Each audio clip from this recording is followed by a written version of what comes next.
call guys like us war dogs. Bottom feeders who make money off of war without ever stepping foot on the battlefield. So why did you choose to do a film about these guys? Well, it was just, to me, the fact that it was a true story, and sometimes, you know, in life, you come across those things where truth is stranger than fiction. And I kind of couldn't believe how far they got. And the more and more we looked into the story, the more it just kept feeling like a movie. I'm curious, why did you choose to leave one of the three out of the story? That's just sort of the economy of storytelling, quite frankly. And if you know a lot about the real story, he wasn't as involved in the beginning, and it just felt kind of confusing and it muddled it. And that's just one of those things you do to maybe simplify it in a way. This must be your most serious film to the time, but it's a mix of genres. Did you think of it as a comedy from the start? No, I mean, I saw it as a mix of genres, like you say. It felt to me, the way to capture it correctly, it was impossible to do it just as a drama because there's so much absurdity in it that it had to be funny.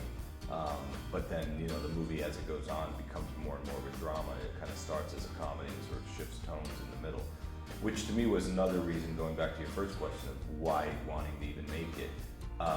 For me, movies that I respond to, and generally, are movies that are a little bit of a mixture of those tones. Why do you think we are so fascinated by successful criminals, like Efraim is with Scarface? Mm-hmm. I mean, I just think there's a glamour to it. I mean, I don't know if it's the same here as it is in the States, but there's certainly something exciting about that kind of lifestyle and about getting away with something. It's like the American dream. That's sort of the idea, exactly. I really liked Ana de Armas here. How was working with her? Well, she's great, but you know, for me, she was a huge discovery. I hadn't really even heard of her before, and to me, she's one of the really interesting things about the film is her coming out of the movie. You know, she's filming Blade Runner in Budapest, and yeah, I mean, she's sort of sunshine. Like you look at her, and she's just like emanates light. Yeah, I agree. Is this movie focusing in the smallest shark on the sea? Yeah, I mean, a little bit. It's about a little bit. It focuses on the smallest shark, like you say, and as they grow and get greedier, in this guy's case. And you didn't want to show the biggest sharks? No, I mean, this was much more about these two characters. To me, it was a more approachable way to the film to sort of see these two characters take on, you know, it's the minnow who swallowed the whale. A recent study said, again, that Hollywood is mostly male, white and straight. Do you think this is something that you could help change? Yeah, not with this movie, but not with this movie. This movie happens to be about two male, white, straight guys. It's a true story.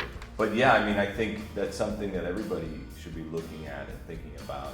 And to me, quite frankly, if this story was about two girls in their 20s who became arms dealers, I would have liked it even more.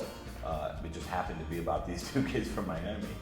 Okay, I heard that Jonah and Miles Teller asked you for the roles. No, that's not true. No, well, I mean, how did it happen? We wrote the movie for Jonah. No, so I definitely asked Jonah for it. Miles actually came to me and asked me to be in it, but we had been thinking about Miles anyway. But for Jonah, no, he didn't ask me for anything. We wrote it with him in mind, and really were lucky to get him.